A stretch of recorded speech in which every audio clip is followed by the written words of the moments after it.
Hello students, chapter number first complex numbers. लास्टच्या लेक्चरमध्ये आपण कॉम्प्लेक्स नंबर म्हणजे काय हे पाहिलं होतं. कॉम्प्लेक्स नंबरचा जनरल फॉर्म काय असतो, कॉम्प्लेक्स नंबरचा कॉन्जुगेट म्हणजे काय हे पाहिलेलं आहे. काय असतो कॉम्प्लेक्स नंबरचा general form? A plus b i. Complex number हा आपण जनरली कशाने रिप्रेझेंट करतो? झेडने. ह्या एला कसला पार्ट म्हटलं जातं? Real part.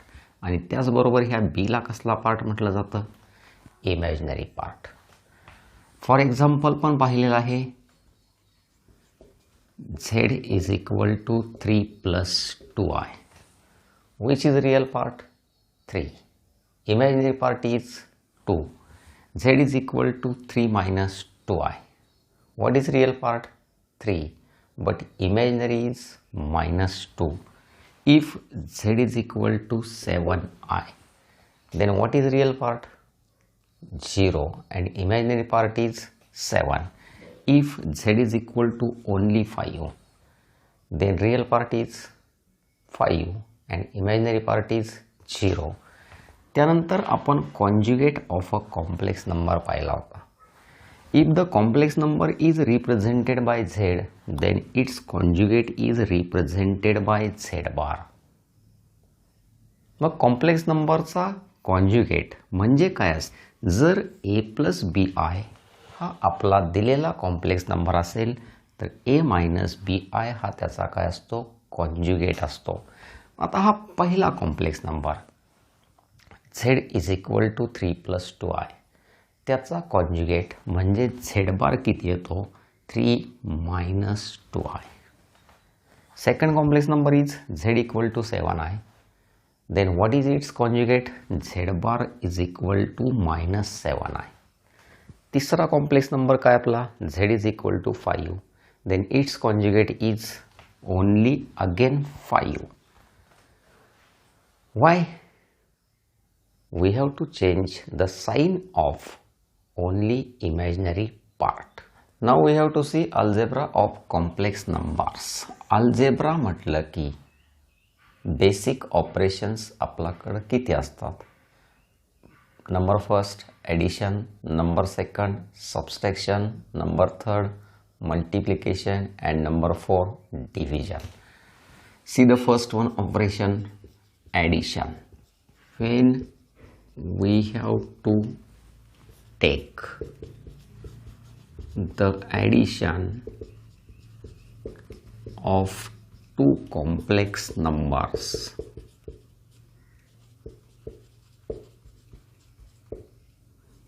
the real part is added to real and imaginary part is added to imaginary part. आता ॲडिशन बद्दल काय सांगितलंय नीट बघा. When we have to take addition of two complex number, जेव्हा आपल्याला दोन कॉम्प्लेक्स नंबरची ॲडिशन करायची असते, the real part is added to real part. Real पार्टची ॲडिशन रियल पार्ट बरोबरच करायची आणि इमॅजिनरी पार्टची ॲडिशन फक्त इमॅजिनरी पार्ट बरोबर करायची. For example, let z is equal to 3 minus 4i and again z is equal to minus 7 plus 10i. Then z1 plus z2. आता दोन वेळा z is equal to 3 minus 4i, z is equal to minus 7 plus 10i दोन complex number आपण consider केलेले आहेत.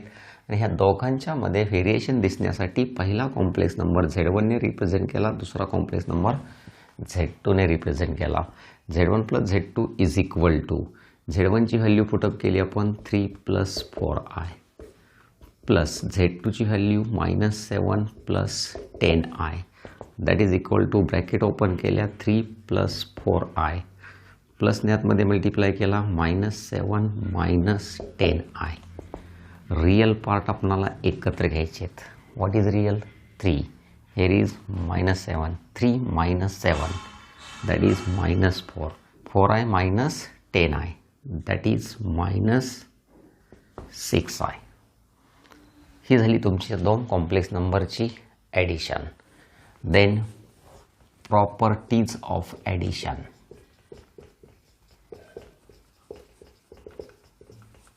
पहिली property, Z1 plus Z2 is equal to Z2 plus Z1. याला म्हटलं जातं कम्युटेटिव्ह. मग ही प्रॉपर्टी तुम्हाला काय शिकवते? Z1 plus Z2 is equal to Z2 plus Z1. मग ॲडिशन करत असताना जर त्यांच्या ऑर्डरमध्ये फरक पडला तरीही आपलं ॲन्सर सेम येतं. Number second, Z1 plus Z2 plus Z3 is equal to Z1 plus Z2 plus Z3. मग एकंदरीत आपल्याकडं 3 कॉम्प्लेक्स नंबर्स आहे, Z1, Z2 आणि Z3. ॲडिशन करत असताना पहिल्या दोघांची ॲडिशन अगोदर केली, नंतर त्याच्यामध्ये तिसरा ॲड केला, किंवा दुसऱ्या तिसऱ्याची ॲडिशन करून त्याच्यामध्ये पहिला कॉम्प्लेक्स नंबर ॲड केला, तर दोन्हीही ॲडिशन सेम असतात. या प्रॉपर्टीला म्हटलं जातं असोसिएटिव्ह प्रॉपर्टी. तिसरी प्रॉपर्टी काय आहे तुमच्याकडं? Z1 plus 0 is equal to again Z1. मग कोणत्याही कॉम्प्लेक्स नंबरमध्ये 0 ॲड केला तर तोच कॉम्प्लेक्स नंबर राहतो. या प्रॉपर्टीला म्हटलं जातं आयडेंटिटी. नंबर 4, Z1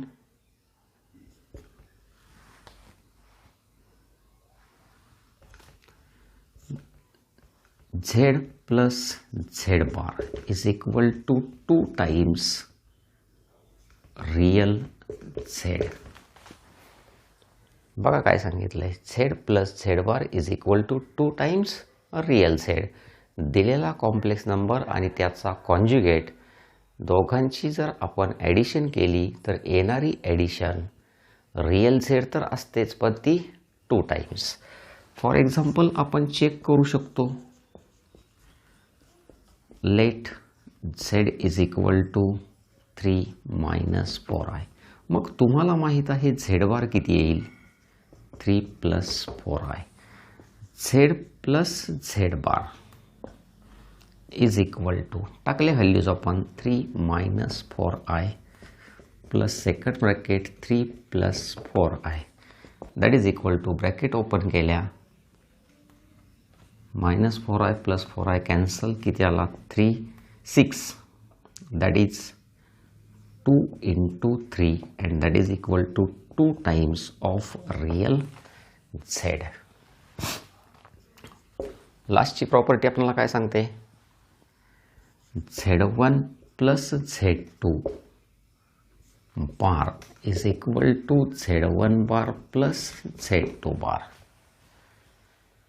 या प्रॉपर्टीमध्ये एक्झॅक्टली तुम्हाला काय सांगितलंय की अगोदर Z1 आणि Z2 दोन कॉम्प्लेक्स नंबरची ॲडिशन घेतली आणि नंतर त्याचा कॉन्ज्युगेट फाइंड आउट, आलेल्या ॲन्सरचा कॉन्ज्युगेट फाइंड आउट केला, किंवा Z1चा कॉन्ज्युगेट सेपरेट, Z2चा कॉन्ज्युगेट सेपरेट आणि दोघांची ॲडिशन केली तर दोन्ही ॲन्सर्स कसे असतात? सेम असतात. हे झालं आपलं पहिलं operation, addition of 2 complex number. आता दुसरं ऑपरेशन ॲडिशन झालं की काय असतं आपल्याकडं? सबस्ट्रॅक्शन. सेम केस आहे. When we have to take addition बदलून काय टाकणार आपण इथं? Subtraction of 2 complex number. The real part is added to real part and imaginary part is added to imaginary part. आता परत बघा, घ्यायचं आहे आपल्याला सबस्ट्रॅक्शन, पण रियल पार्ट इज काय म्हटलंय? ॲडेडच म्हटलंय, आणि इमॅजिनरी पार्टसुद्धा काय म्हटलंय? Added. How it is possible? हे कसं शक्य आहे? Let Z1 equal to 3 - 4i, Z2 is equal to -7 + 10i. Then Z1 - Z2. Z1ची व्हॅल्यू पुटअप केली, Z2ची व्हॅल्यू पुटअप केली, मध्ये आपण काय टाकला मायनस, ब्रॅकेट ओपन केल्या 3 + 4i minus minus plus minus plus minus, हा रियल पार्ट, हा रियल पार्ट. 3 + 7 किती आला आता या ठिकाणी 10 + 4i मायनस 10i. मग सबस्ट्रॅक्शन आपण करत नाही, ॲडिशन करतोय आणि लॉज ऑफ ॲडिशन यूज करतोय. +4i minus 10i that is minus 6i. म्हणजे जरी आपण त्या ठिकाणी सबस्ट्रॅक्शन हे हेडिंग टाकलं असलं तरी रूल्स कोणाचे यूज करतो आपण, ॲडिशनचेच रूल्स यूज करत असतो, प्रॉपर्टीज ऑफ सबस्ट्रॅक्शन. आता यातली पहिली प्रॉपर्टी जी ॲडिशनची होती कम्युटेटिव्ह, ती इथं फॉलो होत नाही. दुसरी असोसिएटिव्ह, ती सुद्धा फॉलो होत नाही. तिसरी identity, yes you can follow that. का तर तिसरी प्रॉपर्टी आपली काय होती, Z + 0 = Z. मग इथं मायनस जरी टाकला तरी Z - 0 = Z. चौथी प्रॉपर्टी तुमची इम्पॉर्टंट आहे. काय होती इथं चौथी प्रॉपर्टी, Z + Z होता, तेच शिकायचं आपल्याला. Z - Z = 2 times imaginary Z. 2 times काय असतो, इमॅजिनरी Z. बघ आता late Z = 3 - 4i, Z bar = 3 + 4i, Z - Z bar पहिल्या ब्रॅकेटमध्ये 3 - 4i bracket complete minus second bracket 3 + 4i. Bracket open केल्यानंतर काय दिसेल आपणाला, 3 - 4i minus 3 - 4i. Laws of addition use केले, दिस 3 कॅन्सल, -4i. इथं एक वेळ आहे, इथं एक वेळ आहे, म्हणजेच हा काय झाला 2 टाइम्स -4i. आणि मग दिलेल्या कॉम्प्लेक्स नंबरमधला इमॅजिनरी पार्ट कोण आहे तुमचा, -4, that is 2 times imaginary Z. आणि पाचवी प्रॉपर्टी सेम आहे, Z1 - Z2 बार = Z1 बार - Z2 बार. म्हणजे सबस्ट्रॅक्शनला 5 प्रॉपर्टी नाहीत, का तर ॲडिशनमधली पहिली दुसरी प्रॉपर्टी इथं फॉलो होत नाही. सबस्ट्रॅक्शनला 3च प्रॉपर्टी आहेत, 1 2 3. Z - 0 = Z, that is identity. दुसरी property Z - Z bar = 2 times imaginary Z. आणि तिसरी property Z1 - Z2 bar = Z1 bar - Z2 bar. Multiplication of 2 complex numbers. The multiplication of 2 complex numbers is similar to multiplication of 2 brackets. 2 complex नंबरचं multiplication म्हणजेच 2 ब्रॅकेटचा product आपणाला या ठिकाणी घ्यायचा आहे. मग एक्झॅक्टली हे काय आहे, लेट Z1 = 4 + 3i. एक कॉम्प्लेक्स नंबर आपण कन्सिडर केला, दुसरा कॉम्प्लेक्स नंबर -3 + 6i. पहिला कॉम्प्लेक्स नंबर Z1 ने रिप्रेझेंट केला, दुसरा Z2 ने रिप्रेझेंट केला. Z1.Z2 म्हणजेच Z1 × Z2. Z1ची व्हॅल्यू पुटअप केली 4 + 3i, Z2ची व्हॅल्यू -3 + 6i. आता ऑब्झर्व करा, पहिल्या ब्रॅकेटमध्ये टर्म किती आहेत आपल्याकडं, 2 टर्म आहेत. यातला 4 रियल पार्ट आहे, 3 इमॅजिनरी पार्ट आहे. याच्यामध्ये पुन्हा -3 रियल आहे आणि 6i इमॅजिनरी आहे. मग ज्यावेळी आपल्याकडं अशा पद्धतीचा प्रॉडक्ट होता, x + 3y, second bracket 2x - 7y, हा प्रॉडक्ट आपण कसा घेतला होता हे तुम्हाला एक्झॅक्टली माहीत आहे. ह्या एक्सने कम्प्लिटली कशाला मल्टिप्लाय केला, 2x minus 7y. Middle sine काय तुमचं प्लस, यातली सेकंड टर्म 3y, त्याने कशाला मल्टिप्लाय केला, 2x मायनस 7y. पुढं गेल्यानंतर काय केलं आपण, ह्या एक्सने आतमध्ये प्रत्येक टर्मला मल्टिप्लाय केलं. त्यानंतर ह्या 3yने ब्रॅकेटमधल्या ईच अँड एव्हरी टर्मला मल्टिप्लाय केलं. नंतर ज्या टर्म लाईक आहेत त्या एकत्र घेतल्या आणि त्यांची ॲडिशन सबस्ट्रॅक्शन केली. सेम या ठिकाणी आपल्याला काय करायचं आहे, या 4ने कोणाला मल्टिप्लाय करायचं, -3 + 6i. मिडल साईन काय ना तुमचं प्लस. 3iने कशाला मल्टिप्लाय केलं, -3 + 6i. देन 4ने आतमध्ये मल्टिप्लाय केला. 4ने पहिल्यांदा -3ला मल्टिप्लाय केला, -12. याच 4ने इथं मल्टिप्लाय केला, +24i. 3iने या ठिकाणी मल्टिप्लाय केलं, -9i. ह्या 3iने इथं मल्टिप्लाय केलं, +18. i इंटू i याला विसरू नका, इट इज i². आता ह्या i² काय करायचं, तर आपण काय शिकलो, √−1ची व्हॅल्यू किती असते, i असते. याचा जर स्क्वेअर केला तर -1 = काय झाला, i². मग कॉम्प्लेक्स नंबर शिकत असताना आपणाला ज्या ज्या ठिकाणी i² दिसेल त्याची व्हॅल्यू -1 पुटअप करायची. आयची व्हॅल्यू मात्र √−1 पुटअप करायची नाही. -12 + 24i -9i + 18 i² ची व्हॅल्यू -1. -12 + 24i -9i - 18. आणि मग आता रियल पार्ट आणि इमॅजिनरी पार्ट आपण कलेक्ट केले. -12 - 18 it becomes -30. 24i - 9i that is 15i. Properties. First, z1 dot z2 is equal to z2 dot z1. मग ही पहिली प्रॉपर्टी काय सांगते, z1 आणि z2 ह्या दोघांचा प्रॉडक्ट तुम्ही कोणत्याही क्रमाने घेऊ शकता. दॅट इज या प्रॉपर्टीलाच आपण ॲडिशनमध्ये सुद्धा काय म्हटलं होतं, कम्युटेटिव्ह. ॲडिशनची दुसरी प्रॉपर्टी होती associative. You can use here z1 dot z2 again dot z3 is equal to z1 dot z2 dot z3. That is associative.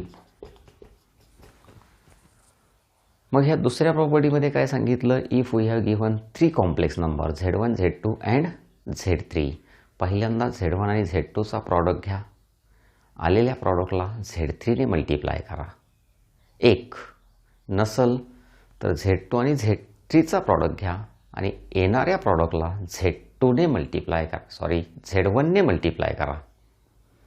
दोन्ही आन्सर तुमची कशी येतील, सेम येतील. तिसरी प्रॉपर्टी, z1 किंवा z dot 1 is equal to again z. म्हणजे कोणत्याही complex नंबरला 1ने मल्टिप्लाय केलं तरी तोच कॉम्प्लेक्स नंबर राहतो, त्याच्यामध्ये कोणताही परिणाम होत नाही. चौथी property, z1 dot z2 bar is equal to z1 bar dot z2 bar. मग अगोदर प्रॉडक्ट घेऊन कॉन्ज्युगेट घेतला किंवा प्रत्येकाचा कॉन्ज्युगेट घेऊन सेपरेटली कॉन्ज्युगेट घेतला आणि आलेल्या कॉन्ज्युगेटचा प्रॉडक्ट घेतला तरी दोन्ही आन्सर्स आपली सेम असतात.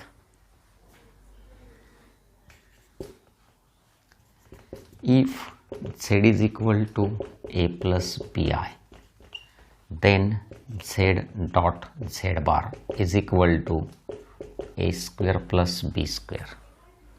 बघा आता पाचव्या प्रॉपर्टीमध्ये काय सांगितलं आहे, जर z is equal to a plus b i असेल दिलेला कॉम्प्लेक्स नंबर, तर z dot z bar is equal to definitely किती असतो, a square plus b square. बघूया मग, let z is equal to a plus b i. तर तुम्हाला माहीत आहे z bar is equal to a minus b I.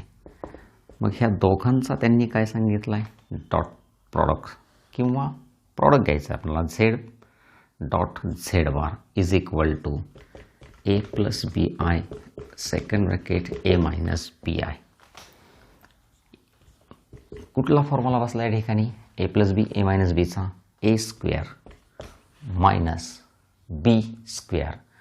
According to our formula there is b square, but b means b i. मग याचा square केला तर बीचा square आयचा स्क्वेअर.